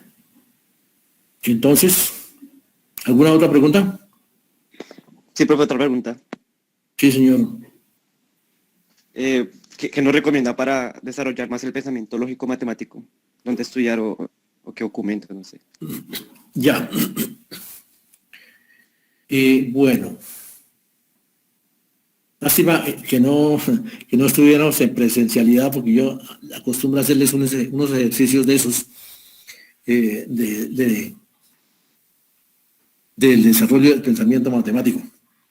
Pero los matemáticos tienen muchos ejercicios, porque eso es como todo, eso es como el ciclista que tiene que ir a entrenar, ¿sí? Lo más importante en un problema matemático, por ejemplo, es saberlo leer. Mire que aquí también están desarrollando, en legislación están desarrollando el pensamiento lógico. En un problema hay que saberlo leer. Entenderlo. Si usted no entiende el problema, usted no lo puede resolver. En matemáticas, la fundamental es eso. Entender el problema. Cuando ya lo entiende, entonces viene plantear el problema. Bueno, ya los matemáticos lo pueden plantear a través de una ecuación, por ejemplo. Pero bueno, ya ese es un nivel de matemática mucho más. Lo más importante es eso, ¿no? Entender el problema, y para entenderlo hay que leerlo bien. Hay que desmenuzarlo, como decíamos en la clase pasada. Hay que desmenuzarlo en parte por parte, entenderlo, y luego sí plantear una posible solución. Cuando usted adquiere esa habilidad, todo le da el mismo tratamiento. Por eso es que los matemáticos, uno, son muy precisos en tal cosa. Y dos, ellos la cogen rápido. Un buen matemático la coge rápido. Puede que no tenga ese discurso del de idiomas, pero entiende fácil. Ya lo demás son las habilidades comunicativas, que es otro de los aspectos importantes para un concurso. Uno solamente trabaja el pensamiento lógico-matemático y las habilidades comunicativas. Por ejemplo, aquí hay muchos que tienen muy buenas habilidades comunicativas. Eso me gusta de este grupo, y eso que no hemos podido hablar tanto. ¿Y cómo se da uno cuenta? Uno, que no se traban para hablar. Dos, que lo que dicen tiene lógica, tiene sentido, y que tienen una secuencia en sus ideas. Este grupo de primer semestre es un buen grupo. Yo por lo menos eso les voy a decir en la última clase, ¿no? Y hay muchas razones por las cuales, y ustedes pueden ser una buena promoción de maestros. Tienen que, no sé cómo lo hicieron, desafortunadamente en época de aislamiento hay muchas cosas que no se pueden hacer, pero no sé si algunos de ustedes lograron vincularse a los semilleros de investigación o algo así, porque es que también hay que abrirse campo en otras cosas, que no sea solo leer libros y estudiar y responder cosas. Sí se dieron cuenta que yo no hice previas. Esas previas ya pasaron de moda. Y yo creo que pues, porque es que el problema de las previas es que el estudiante estudia, aprende 8 días antes para la previa, y lo que ha aprendido a los 15 días ya se le ha olvidado, porque estudió fue para la previa o para el examen. Y eso se olvida rápido, porque no se ejercita, que es lo más importante para que eso se le vuelva parte de su cultura, es seguir ejercitando. Entonces, bueno, eso les quería decir hoy, pero no sé si no le responda del todo su pregunta, Jorman, creo que queda un poquito a medias, pero sí es bueno hacer ejercicios. Hay maneras de hacer ejercicios donde usted se vea forzado a interpretar problemas matemáticos. ¿Profe? Sí, señora Paula. Michelle. Pues mira que de pronto, para responderle a Germán la pregunta, hay unos ejercicios que son de análisis de imagen. Por ejemplo, cuando sí, señora. hice la prueba de la Universidad Nacional, ahí esa fue en la que peor me fue, porque es que ahí sí maneja lo que Germán está preguntando, ¿sí? Por ejemplo, Sí, la matemática y matemática como tal. Entonces, por ejemplo, sería bueno que él buscara esos ejercicios, se llama así, análisis de imagen. Y entonces, sí. pues, como que me maneja secuencias, es muy divertido, secuencias, con movimientos y pues solamente también con fórmulas matemáticas. Sí, señora, exactamente. Ese es otro de los ejercicios. Y por ejemplo, con imágenes se trabaja la inteligencia espacial. Y eso, ahí es donde mucha gente también sufre. En una imagen, usted tiene una imagen y se la voltean y ya le parece que no es la misma.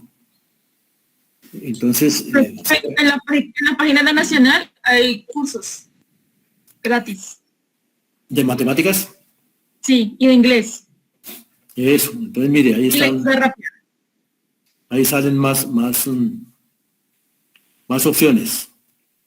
Sí, ahorita, Sí, esa es la gran ventaja que ustedes tienen y que nosotros no tuvimos es que ahorita hay muchas opciones y hay que saberlas aprovechar. ¿Quién más iba a hablar?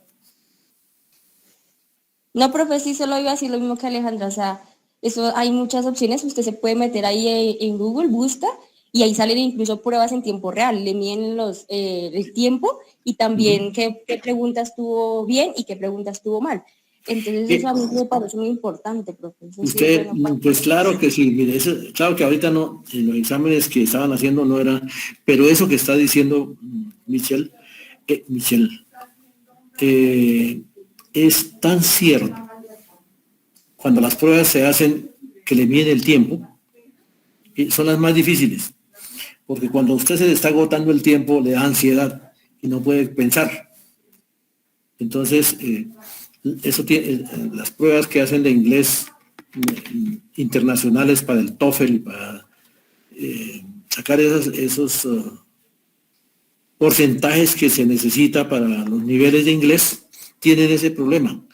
Y si usted no contesta 3 preguntas, lo más seguro es que se bloquee, empiece a bloquearse y después le va a ir mal.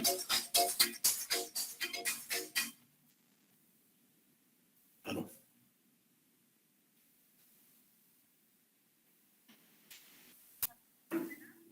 Sí, un momento. Bueno, entonces, espere que me están llamando urgente. Entonces así quedamos. No sé si hay alguna otra pregunta. No, profe, todo claro. Muchas gracias entonces y nos vemos el miércoles a las 7 de la mañana. Muchas gracias, profe, que esté muy bien. Gracias, Análisis. profe. El miércoles y de una vez piensen en la autoevaluación y la coevaluación. ¿Ok? Bueno, hasta luego, que estén bien. Aló. Bueno, profe. Aló. Sí, señora, buenos días.